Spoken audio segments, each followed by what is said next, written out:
Hello and welcome to my channel. In this one I'm going to do a drawing of a grey cat in colored pencil. Let's have a look. So the trick that I'm going to use here is I'm going to do the background with a pastel pencil first, and then I'm going to work on top of that with colored pencils. That's because colored pencils are not that good at covering large areas.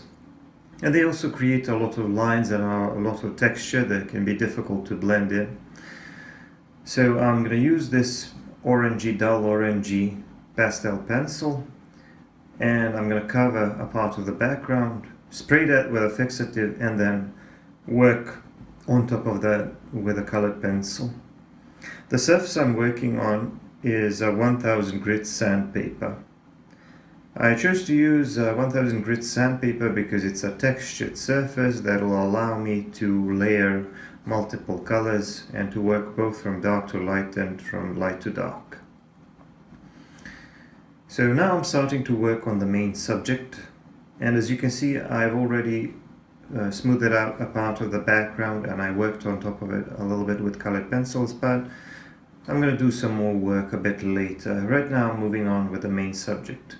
I'm using a bit of a bluish color to go over the gray color of the color of the paper. The color of my paper is like a fairly dark, well, not dark, but like a mid-tone warm gray. I want it to be a little bit cooler, which is why I'm going to put some ultramarine and light ultramarine on top of that. That will make the base color a little bit lighter and a little bit cooler, a little bit more bluish. Once I'm done with everything, you won't be able to see the blue, but the fur will end up looking like a cool gray fur rather than a brownish warm gray fur, which I don't want. So the reference will be in the description if you want to check it out, and you will see that at least that's the way it looks to me. The cool gray color would work better for this cat's fur. Also, the bluish color of the fur makes a nice contrast with the orangey background.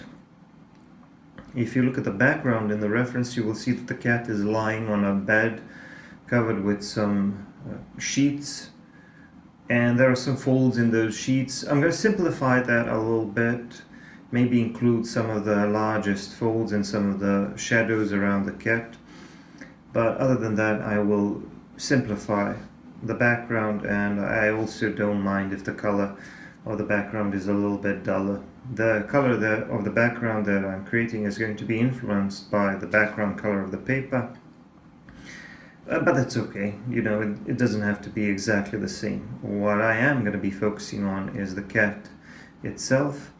And now you can see that I'm putting in some lighter gray details. So before I did that, I actually put in some darker details with a black pencil. And I'm actually going back and forth between using lighter and darker pencils, but the normal order of doing things is establishing some sort of a base color first. And that's easy because the background color of the paper is already gray, so it's very close to the base color that I need. I just apply a little bit of bluish color on top of that to make it a little bit cooler. Then I put in some of the darkest areas, shadow areas, with a black pencil, and then I work on top of that with some lighter grays to give that fur more depth and texture. Here I'm adding some shadows and some folds in those in that blanket or bed sheets that the cat is lying on, and I'm using a brown pencil for that. For the lighter details, for the lighter colors, I'm using the sanguine, which is like an orangey color. So back to what I was talking about, drawing the fur. There are a couple of things to remember here, and I always stress this when I'm drawing furry animals. You have to check out your reference, you have to pay attention to the length of the fur, and the direction of the fur. And you want to follow the direction of the fur with your pencil strokes, and you want to make sure that your pencil strokes are of the same or similar length as the length of the fur in that part of the body that you're drawing. But you mustn't forget that just focusing on the texture of the fur isn't enough, because you also need to try to capture the larger relationships between the lighter areas and the shadow areas in order to describe the overall shape of the body. So here I'm drawing the ear, and I started out with a little bit of bluish color, and now I'm adding some darker black color for the shadow areas. This part of the ear is fairly dark, but there are going to be some lighter hairs on top of those darker values. And I'm just going to draw these with this light gray pencil. For those of you who are new to working on sanded papers, this is a textured surface and it behaves completely differently than regular paper. That is why I'm able to put in such clean, lighter marks on top of the darker layers. Normally you wouldn't be able to do that on regular paper. On this paper, colored pencils behave a little bit more similar to pastel pencils rather than traditional colored pencils. But on regular paper, you are kind of limited when it comes to working from dark to light. So you often have to use other tricks in order to achieve these effects. Here I'm drawing a catch light in the eye, that small reflection, and I decided to put in the white first so that it wouldn't be influenced by any of the darker layers underneath. That way I can make sure that the catch light will be extra bright. So even though I do have the option to work from dark to light, sometimes when I want a detail to be extra bright or extra light in value, I want to put that in first. So one eye is done. I'm moving on to the nose here, and you can see that I'm always using this background color of the paper as a sort of a base color with some minor modifications, and then on top of that I'm drawing the shadow areas, and then on top of that I draw the lighter details in fur. Now I have to say also that I'm using two light grays, and one of them is a little bit darker than the other. I'm going to call that the mid light gray. That was the one that I just used above the right eye, and the one on the left is a super light gray, which is almost white. It's like a light cool gray that is just off white, just a little bit darker than white, very light color, and I'm going to use that one sparingly for some of the brightest or lightest gray details. So I have a nice range of grays in with these Faber Castell Polychromos colored pencils, and in case I forgot to mention, I'm using Faber Castell Polychromos colored pencils. You don't have to use these, I just use them because I have a nice range of them. I can find them locally and I can buy them separately. So those are mine, and they're also of pretty good quality, obviously. But my main reasons for using them is because they're available and I can buy them separately. So when I'm layering the fur like this is going to be a bit of an ugly stage at first, but once I put down enough of those gray marks, the fur will start to look much more dense and softer and a lot more natural. But the point that I wanted to make was that you have to pay attention to the length of the fur and the direction of the fur. And also, if I were to use a lot of pressure, even this mid-gray that I'm using, or a mid-light gray, because it's still a light gray, would create marks that are a little bit too light. So the idea is to layer these gray marks gradually and to control the amount of pressure. By controlling the amount of pressure, I can make some of these hairs or groups of hair look lighter or darker. So the way that I normally work is I work in one direction and I lay down the texture of the hair by using a little bit less pressure, and then I vary the angle and the direction ever so slightly so that it's not, so that the lines are not completely parallel to one another, so that it looks like actual fur. And I maybe use a little bit more pressure, and that way I'm achieving the effect of realistic layered fur. Because when you're drawing fur, it feels more natural to work from dark to light. The reason why it is so is because the hairs which are further away from the light source, which are deeper in that fur, are going to be darker because they're in the shadow, they're further away from the light. The ones that are closer to the top, the ones that are sitting on top, they're going to be more exposed to the light source, so they're going to be lighter. So it feels more natural to establish the darker values first and then draw the lighter details on top. That doesn't mean that you only have to work in that order. Sometimes you can go back and forth. Sometimes if I feel like a certain area needs a little bit more of the darker details of those darker hairs, I will go back in, add a little bit more. Then I can go back and work on top of that with a lighter pencil. Another thing that I will do, because sometimes it's difficult to create some of these shadow areas. For example, an ear or the jaw area is casting a shadow onto some other part of the fur. And in order to create that effect, sometimes it can be difficult to do that just by layering the light gray pencil. So sometimes once I'm already done with the texture of the fur, I will go over it gently with a black pencil and just add a little bit of value just by barely grazing the pencil on top. And that way I won't ruin the texture and I will make it a little bit darker. Here under the jaw area, on the neck area, we have slightly longer, nice fur that's kind of creating these folds around the neck and the chest area.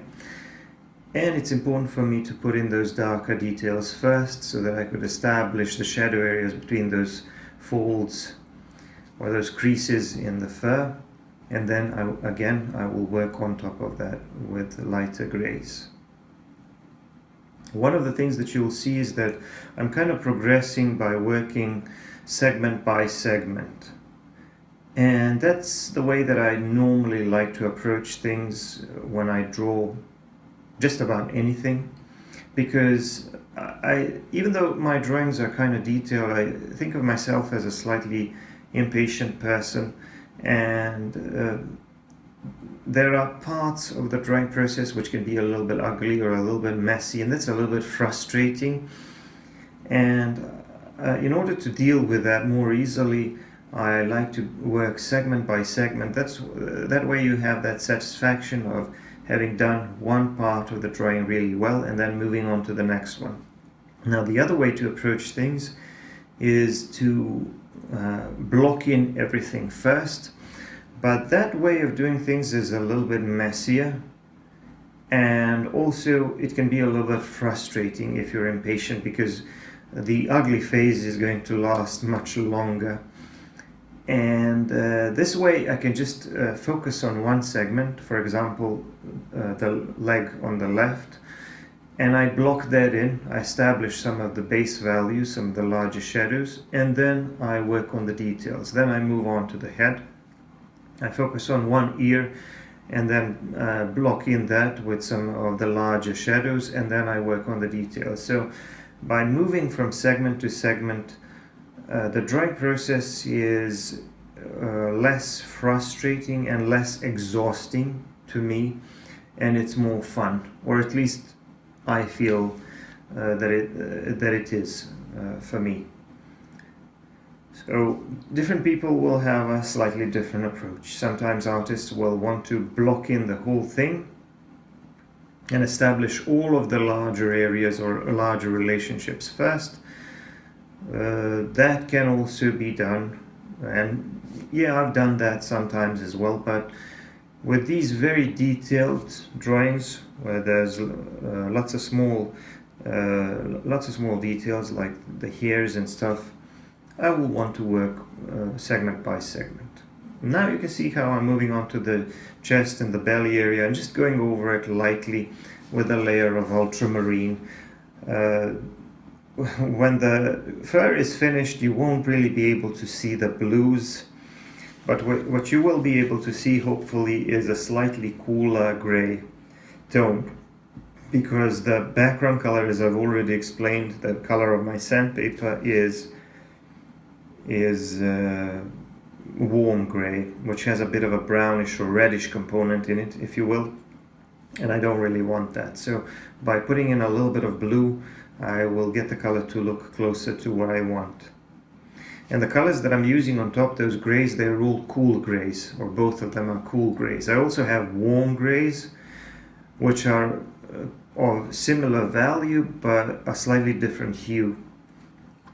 And for this occasion, obviously, I picked the cool grays. Now, as for the surface, the medium, the paper that I'm using, again, for those of you who are not familiar with it, this is just regular sandpaper, but it's fine sandpaper. It's wet to dry sandpaper that you can buy in any hardware store. It's used for polishing metal surfaces, cars, stuff like that. So this is a 1000 grit sandpaper, and it works really well with colored pencils. It also works well with pastels and pastel pencils, because it can take a lot of layers and it grips onto the pastel dust pretty well. But if you don't feel like using these cheaper materials, which in my opinion work just as well as the more expensive ones, but if you don't feel like using them, there's always more expensive sanded surfaces. You can use UArt, but the problem with UArt is that the finest grit is the UArt 800, which works really well with pastels, but I think with colored pencils I prefer something a little bit finer than that. But it does work with colored pencils as well. I've done many drawings in colored pencils on UArt. There's also pastel matte, which is even finer than UArt, or so I'm told, because I've never used it myself. Or you can also prime the paper with some clear gesso, and I've done that as well. I would either prime the paper and then work on top of it with colored pencils, or I would first do most of the work with colored pencil and then put a layer of clear gesso on top, and then add in some of the finishing details. But on this surface, as you can see, I'm quite able to put in some smaller, lighter details and create that nice looking fur. Another thing that you'll notice about the fur as we move lower down, or down the belly area, is that the texture of the fur, or the length of the fur, increases. It gets longer and longer and fluffier and fluffier. And that's because, as I've already mentioned, the length of the fur varies. It's different in different parts of the body. The fur is really, really short around the nose area. There's barely any fur there, and it's really short. And for that, I basically used tiny dots or tiny short marks in order to imitate the appearance of that short fur. Another trick that I will often use to imitate the appearance of short fur is to just drag my pencil gently and allow it to create a texture of its own, creating a texture that kind of looks like a bunch of small short hairs. And you can only do that if the paper has a little bit more tooth. So now I'm moving on to the other leg, as you can see, and I'm establishing some of the shadow areas in it. There are smaller shadow areas between the clumps of fur, and first I made sure that I made those a little bit darker, and then on top of that I will again move in with the two lighter grays. moving down to the lower belly area, just adding a little bit more shadow around that leg. And I'm also adding a little bit more shadow here on the background, because the cat's body is going to be casting a little bit of shadow onto the bed. So I added a touch of brown and even a touch of black, and then blended that with a bristle brush. So once again, I did the background first with a layer of pastel. I used a pastel pencil, and then I fixed it with a fixative, and that alters the color of the pastel a little bit. It made it a little bit duller, a little bit darker, but I don't really care about that too much, because that's just the under layer, and I worked on top of that with a colored pencil. Basically, that just made it easier for the colored pencil to cover the background, because if I had to work over the background by using nothing other than a colored pencil, it would just be way too slow. It would take way too long to cover everything, and I would have to use up almost the whole pencil. And another thing is that there would still be tiny gaps there that the colored pencil wouldn't go into, and there would be a lot of lines and texture. So it's a lot more difficult to create a smooth background, or an out of focus background, even worse if you have to create one with colored pencils. With pastel pencils, or pastels, that's super easy. And that's why sometimes you can use mixed media like I did here. You can combine the two. Here I'm putting down some of the final details on the leg, and I'm using even a little bit of this light gray, the lightest gray that I have. It's a light cool gray, which is very close to white. If you don't have such a range of grays, you'll just have to use the white pencil and control the amount of pressure. One of the things that you can do is just go over an area with a white pencil and just dab on it a little bit with a brush, and that way it will get a little bit darker. And then you go on top of that with some slightly cleaner marks, and that way you can create a more layered look to your fur. You can create a little bit more depth in it.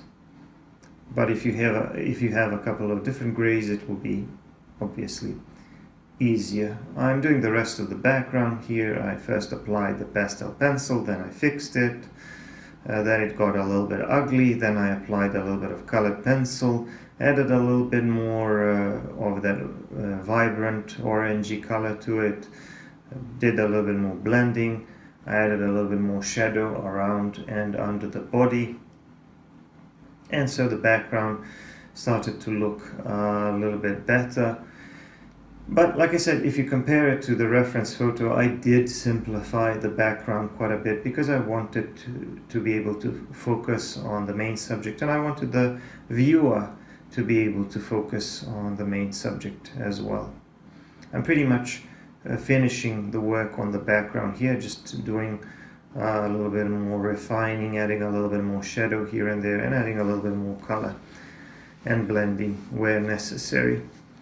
You can see that most of this process is in time lapse, so this is a lot shorter version of this video.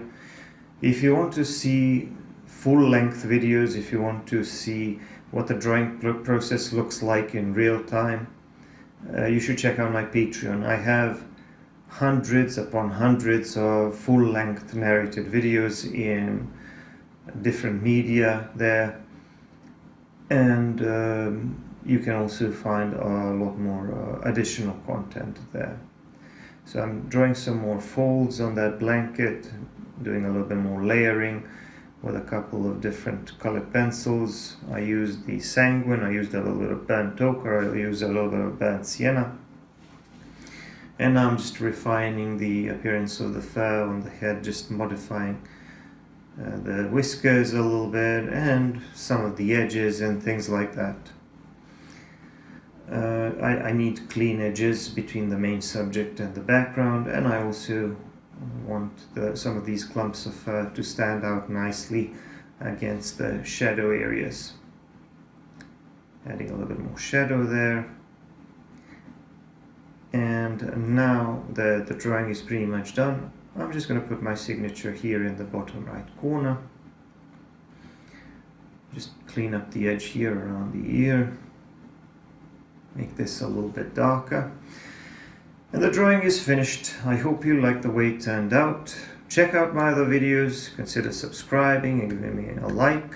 Let me know what you think in the comments. And for longer videos and more content, check out my Patreon. Bye bye.